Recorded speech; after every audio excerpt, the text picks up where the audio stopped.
In our last episode, we helped Killian Darkwater defeat Gizmo, a casino owner and crime overboss of Junktown. While at Junktown, we picked up two new companions, Tycho, a desert ranger from Nevada, and Dogmate, a mangy mutt who was terrorizing Phil, one of the Junktown locals. Our party grows stronger by the day, but sadly Killian Darkwater didn't have any information about a water chip.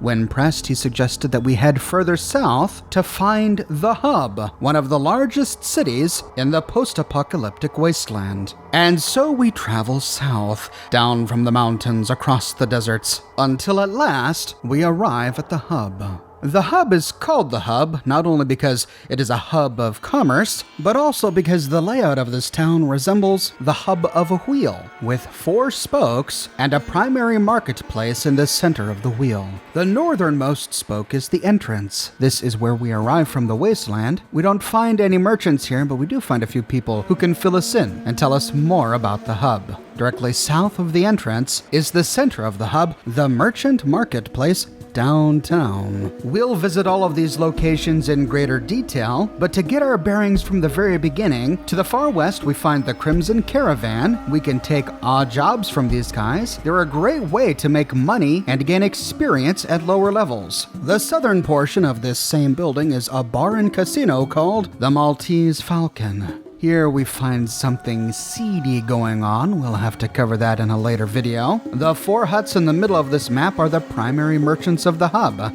There's a general store, a library which functions as a bookstore, a guns shop, and a loan shark. This is FLC, the Friendly Lending Company. But we'll soon learn that they're not quite so friendly. Just south of this is Bob's Iguana stand. I already talked about them, but we'll stop by a little later. We find the Hub Police in the building furthest to the east. The Hub Police enforce law here, and the police are all over, so it's best if we don't run around guns blazing. The police will become important later on. They'll help us solve a tricky quest. And then just north of the police station are the Fargo Traders. This is another caravan company, but since they don't take on jobs that are quite as dangerous as the Crimson Caravan, their jobs are much safer, but not as lucrative. However, they are involved in a primary quest for this town, so we'll see a lot of them later. The spoke directly to the west leads to the Hub Heights. There's not much here. The lower building is a private home belonging to an upper-class resident of the Hub, and the northern building houses his personal guards. They're involved in one quest. We'll come back to visit them later. Heading back into downtown, if we exit downtown to the south, we arrive at the Water Merchants. Immediately to the west, we find a church for the children of the cathedral. This is our first introduction to the church. We'll have to talk with them to learn more about what they believe. And directly south, we find the Water Merchants. The Water Merchants are the 3rd caravan company operating out of the Hub, but they're not very adventurous. Their trips are quite safe, which means they don't pay quite as much. However, they make trips much more frequently, which means we can get quite a few jobs out of them. The Water Merchants will become important later. We'll be back to visit them. Heading north back to downtown, the final spoke to this hub is to the east. This leads to Old Town. All of the buildings to the south are slums. We find skags, the homeless, and social rejects living here. It's also the perfect place for someone to hide, say, if they were engaging in illicit activities. We'll talk with the residents of the slum and turn this place upside down a little later, but to the north we find some rather important businesses. In the middle building, we find a high-powered weapons vendor, and in the far northeastern building, we find a chems merchant. Due to the nature of his business, he's reluctant to work with us. Now that we understand the layout of the Hub, we can begin to explore, and we'll start at the entrance. The Hub is a caravan town. Caravans come in and out day and night and wander all around the Wasteland. The Hub is the reason that many of the towns and settlements around the Wasteland have access to food, weapons, ammunition, and even water. At the entrance, we find evidence of this. We find no fewer than 3 Brahmin pens filled with Brahmin. In the first building to the left, we find a fellow willing to talk with us, as long as we talk with him during the day. This is Dan the Brahmin Man, and his job is to take care of the caravan wagons that come in and out of town. From Dan the Brahmin Man, we learn about the big three caravans operating out of the hub: Crimson Caravan, the Fargo Traders, and the Water Merchants. Moving south along the road, we bump into Deputy Tony Fry. He welcomes us warmly and brags about the hub, claiming that the hub is the biggest city on the coast, possibly even in the world.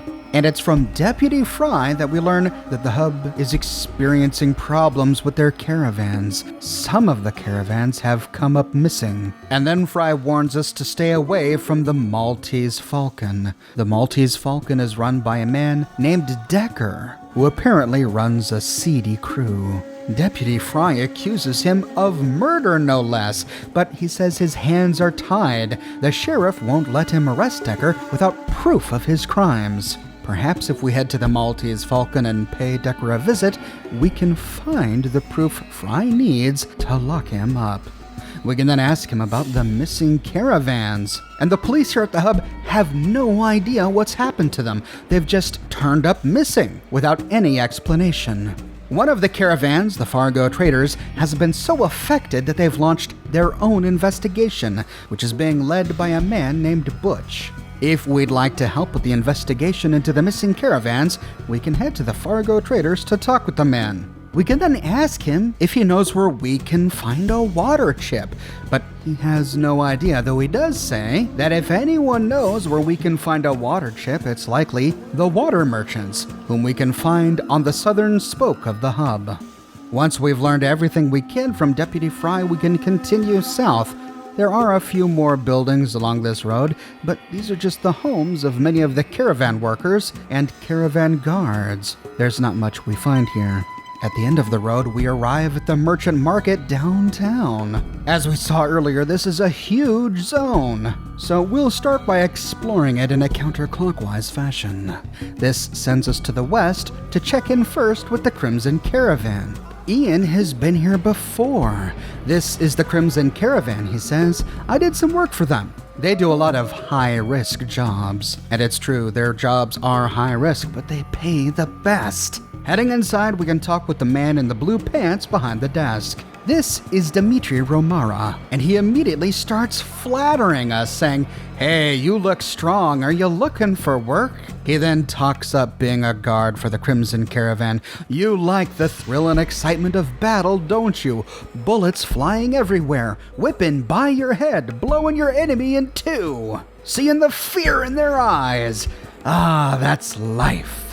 Well, he may be sensationalizing it, but at least he's not pretending that the job isn't dangerous. He fills us in if we're interested. They pay 600 hub bucks per job, each way. So 600 to the destination and 600 if we accompany the caravan back to the hub. Once he finishes the details, we can tell him we're interested, or we can accuse him of being a loudmouth. But either way, he simply directs us to the woman in the room next door if we want to start a job.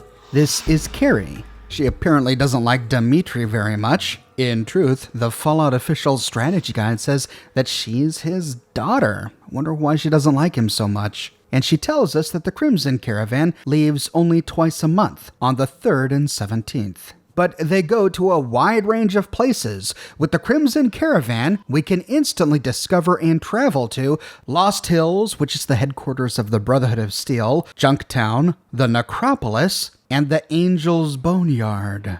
Now, we do find an option to say, "Hey, Carrie, I think I'm interested in you." But in order to have success with her, we have to have a charisma of 7 or greater. If we do, the screen fades to black. We can presume the Vault Dweller and Carrie have a lovely time. And then she gifts us 1 buff out, 1 mentats, and 1 psycho.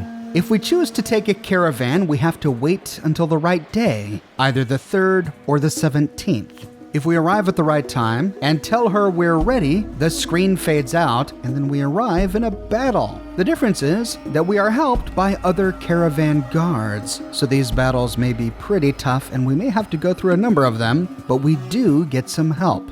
After the battle, we arrive at our destination. In this case, I arrived at the necropolis. We can stick around here to explore, or we can take the caravan back to the hub for a return trip. We fight more enemies, but when we arrive, we get another 600 hub bucks. We'll visit the necropolis later, but for now, let's finish exploring the hub. The Crimson Caravan is connected to the Maltese Falcon. However, they only share walls. To enter the Maltese Falcon, we do have to go back out to the street and enter through a southern door. And it looks like Ian has been here before.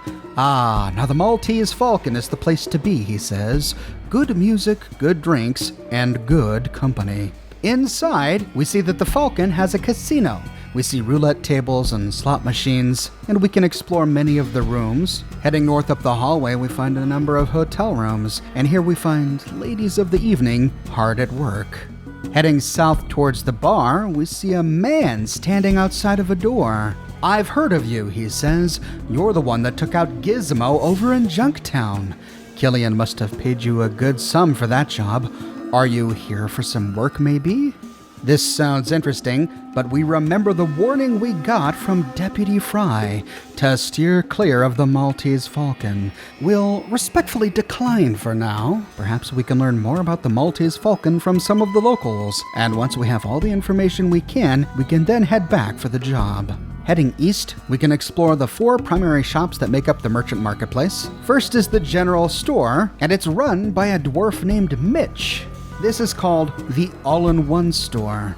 He sells a variety of general goods, including some skill books, chems, and a coil of rope. He has a decent selection of diverse goods. We'll be seeing him quite often. Heading south, we can go to the Friendly Lending Company, but before we do, we are approached by a shady character standing outside. Psst, come here, he says. This is Lemmy, and he's trying to sell us information.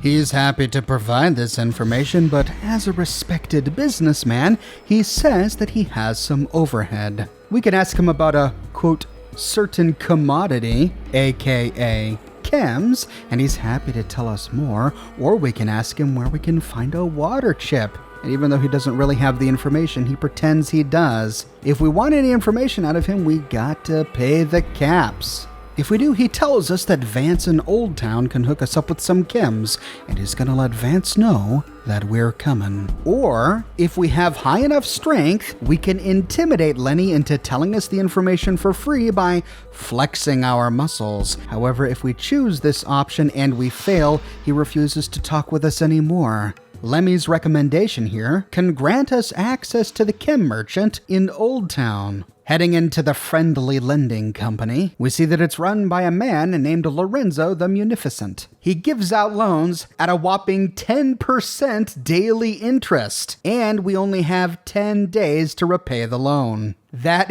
interest stacks up really quickly. Before we talk with him more about the loan, we can ask him more about the hub. And contrary to what Deputy Fry says, Lorenzo here says that Decker, operating out of the Maltese Falcon, is a great guy and a good source of jobs. He even says that we should tell Decker that Lorenzo sent us.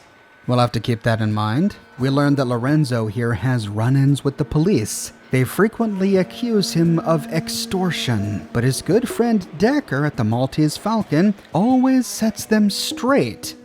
I wonder how Decker has the power to intimidate the hub's police. Now, we learned that the children of the cathedral operate out of a building right next to the water merchants. Lorenzo here is not fond of the children of the cathedral because they're always accusing him of being a thief. He tells us that he comes from the Giovanni family, a family of respectable businessmen even before the Great War of 2077. Now, at any time, we can insult him by saying, "You sound like a rip-off artist to me," in which case he responds, "Guido, Leon, why don't you show him what ripping off really means? Start with his arms."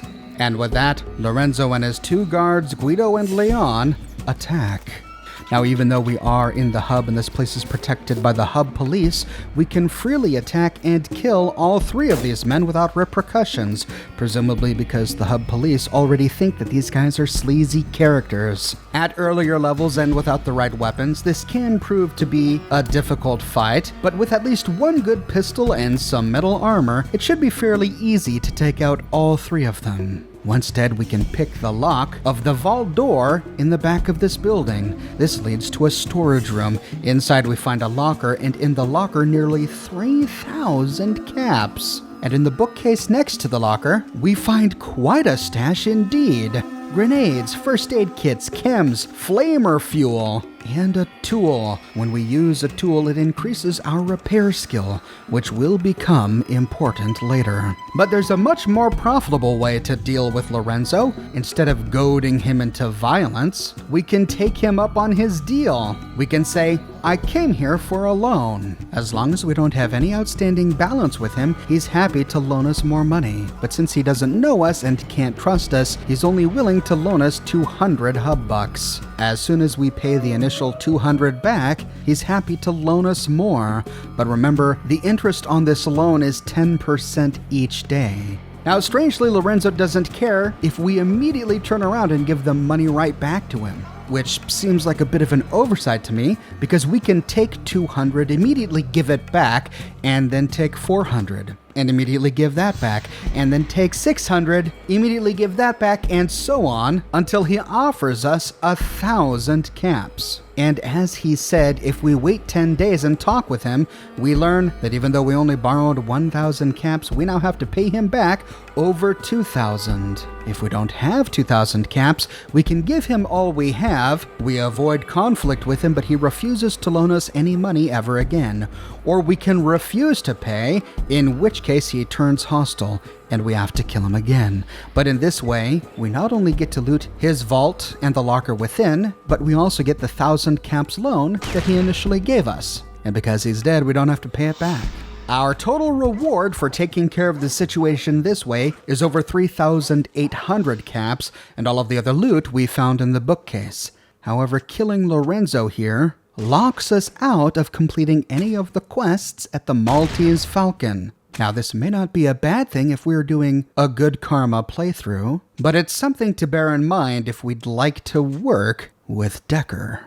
Additionally, if we kill Decker before talking with Lorenzo, he refuses to loan us any money. So if we want the full experience, it's best to get a loan from Lorenzo and then to do Decker's quests before killing them both, if that's what we want to do. Moving out of the friendly lending company, we can enter the southeasternmost building here in the middle of the marketplace with a big guns sign on the outside. Again, Ian gives us some of his sage wisdom. He says this is the weapons shop. It's run by Beth. She's good for guns, but better for gossip. I know. She talks an awful lot, doesn't she?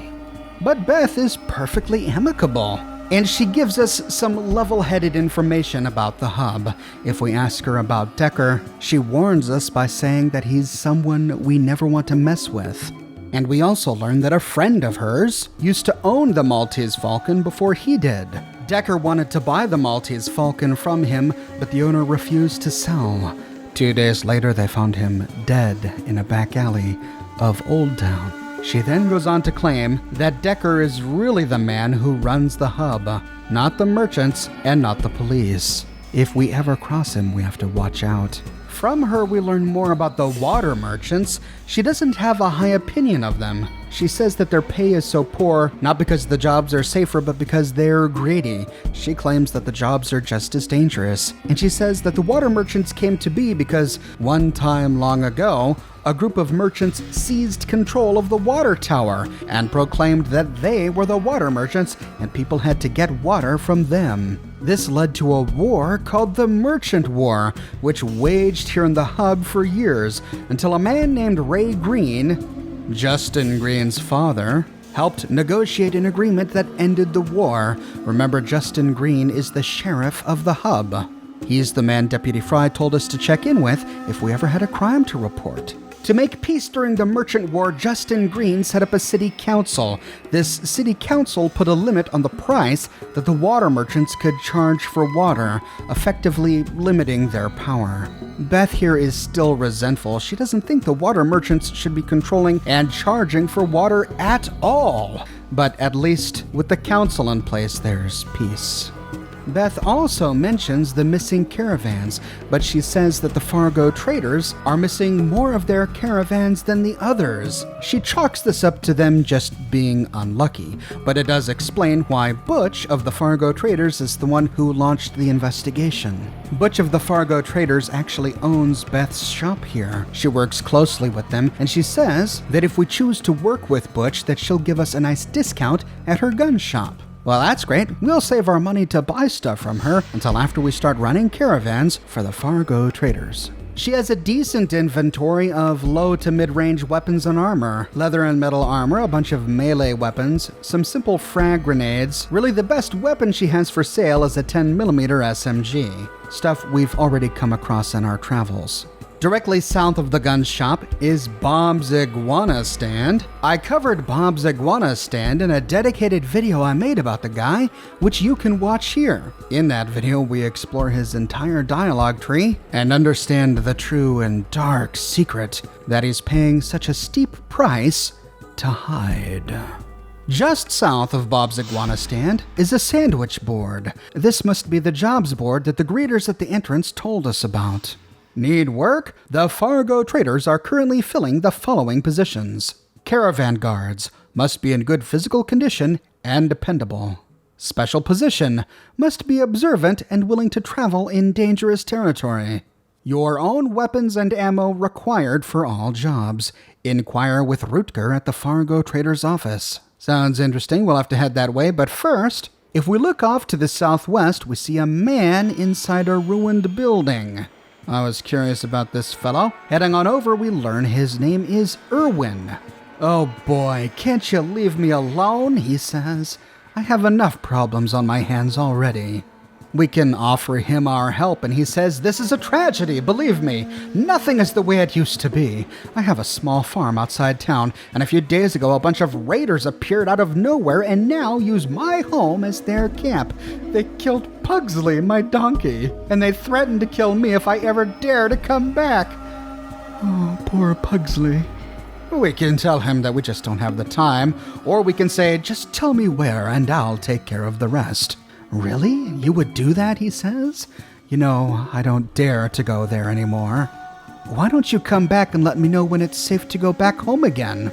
After clicking done, we appear at Ian's farm. We see his farm and a well off to the north, and a giant warehouse-looking shack in the middle. This must be where the raiders are encamped, so arming ourselves, Ian, Tycho, and the Vault Dweller can enter the shack to take on the raiders, and immediately they open fire. We don't even find an option to talk with them.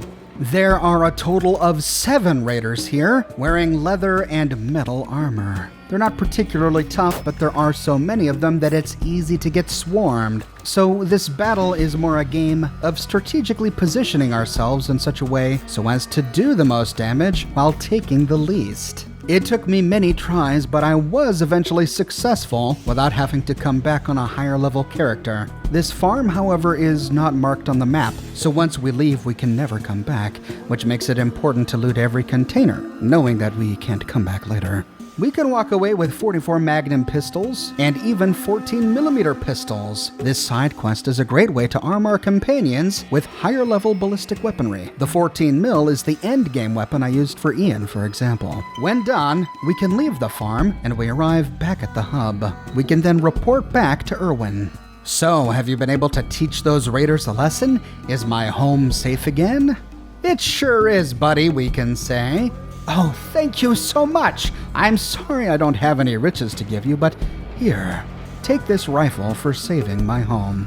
And despite saying that he's giving us a rifle, in fact, he actually gives us a .223 pistol, which incidentally is the best pistol in Fallout 1. Well, the best ballistic pistol anyway. Significantly better than the 14mm pistol we just got at the farm. It does 20 to 30 damage compared to the 14mm 12 to 22, and it has increased range. The one drawback is that it has 1 fewer ammo capacity, a total of 5 compared to the 14mm 6. It is a devastating weapon and can be used as an endgame weapon for a strictly guns build.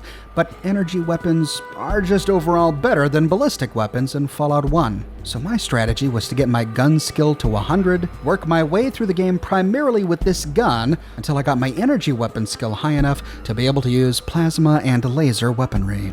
Moving northeast from here, we can explore the police station. Here we finally meet Sheriff Justin Green. We can tell him that he's doing a great job, and he says thank you, we try our best. Though he does admit that it's hard when the thugs have better firepower than they do. Now this may help explain why Beth told us that Decker really runs this town. They're better armed than the police. We find an option here to report a crime, but we don't have evidence of any crimes that have been committed yet, so we'll have to come back to talk with the sheriff later. Heading back to the middle of the town, we can explore the final of these 4 merchant buildings, the furthest one to the north, the library, run by a woman with a very librarian name, Mrs. Stapleton. At the library, we can purchase skill books. This is a great way to boost our skills earlier in the game. However, reading a skill book does take up time, and reading too many skill books is an easy way to run out of time before finding the water chip. She doesn't sell skill books that raise every skill. Instead, she sells a big book of science, a Dean's Electronics, a first aid manual, a scout manual, and guns and bullets. After purchasing our books, we can ask her if she's seen a water chip. She says, well, actually, in my studies, I have come across some references to a water chip. Actually, I have in my possession a holodisk that contains a certain amount of information that you might find useful. We then learn from her exactly how to use a holodisk, and she's willing to give it to us for 750 hubbucks. We can pay her, threaten her, or use our barter skill to talk her down to 500. With that, Mrs. Stapleton, the librarian, hands us the holodisk. We can download the information to our Pip-Boy by right-clicking on it and then dragging down to the Use icon, or by equipping it in an active slot and using it. After downloading the information, we get 100 experience, and we can access the information by opening up our Pip-Boy, navigating to Status, and then finding Vault Locations version 34.129 in the Data section. Vault Locations revision C for the Western United States. Hello and welcome to the latest addition to the Western United States Vault Location pamphlet. We hope you enjoy the pamphlet, and remember, vaults are not just for the upwardly mobile, but for everyone. Vault 12. Under the sprawling metropolis of Bakersfield lies the technological magnificence of Vault 12. Built with every amenity in mind for the prospective vault dweller, Vault 12 was given the Pressed Vault Suit Award for attention to preparedness. Buried far underground, the protection that vault dwellers will receive will be unprecedented. Much like all other vaults, Vault 12 has been fitted with the newest in vault water purification systems. Able to take even the waste located in the sewers of Bakersfield, this system is able to deliver over 15,000 gallons of pure, refreshing drinking water every day. Well, there we go. We didn't find one at Vault 15, but look at this. Somewhere out there is Vault 12, lying in the ruins of Bakersfield. But where is Bakersfield all these years after the apocalypse? Perhaps we can learn more by exploring around town. Next, they have an entry on Vault 13, our home vault. Located in a scenic mountainous region northwest of Vault 12, this vault offers an endless supply of pure water to the inhabitants. The rumors that the water table in the area could easily be contaminated in the event of a nuclear war have been found by the Department of Water and Power to be completely unfounded. In the event that the water in the area were to become tainted, remote even though it may be, Vault 13 has been fitted with the government-approved Vault Water Purification System. Rated to work without significant loss of output for over 250,000 hours, prospective vault dwellers should have nothing to fear. So Vault-Tec knew that Vault 13 was built in a location that was prone to having contaminated drinking water. 250,000 hours equals 10,417 days. 10,417 days equals 28 and a half years. So even if we believe the numbers here provided by Vault-Tec, the purification system inside Vault 13 was only meant to last 28 and a half years. But here we are in the year 2161, 84 years after the nuclear apocalypse, and the chip just broke. Well, gotta hand it to Vault-Tec technology. This water chip has well outlived their predictions. But sadly, it doesn't change the fact that now it's broken and we've got to find a replacement. The final memo on this holotape is about Vault 15, which we read yesterday. But we got another clue in the blurb about Vault 13. Vault 13 lies northwest of Vault 12. Well then, if we're gonna find Vault 12 and hence a water chip, we need to head southeast. But before we head that way, we need to finish exploring the hub. And sadly, we've run out of time. We've covered a lot, but there's still so much more about the hub yet to cover. We need to talk with the Fargo traders to find out exactly what's happening to those missing caravans, and we need to go to the Maltese Falcon to find out exactly what Decker is doing here. We'll tackle both problems in upcoming episodes. I publish many videos each and every week here on my channel, so if you want to make sure you don't miss my next episode, be sure to subscribe and to click that bell notification button. I have a shirt shop with completely unique designs you can't find anywhere else. My designs come in a variety of men's, women's, and children's sizes, and in a wide array of colors. They also come in other products as well: smartphone cases, mugs, pillows, posters, prints, etc. So if interested, you can find a link to my shop in the description below, or you can click here. If you like what I do and you want to support me in a more personal way, consider becoming one of my patrons on Patreon. But more than anything, I'm just so glad you're here watching this video with me today. Thank you so much for watching, and I'll see you tomorrow morning bright and early with the next episode.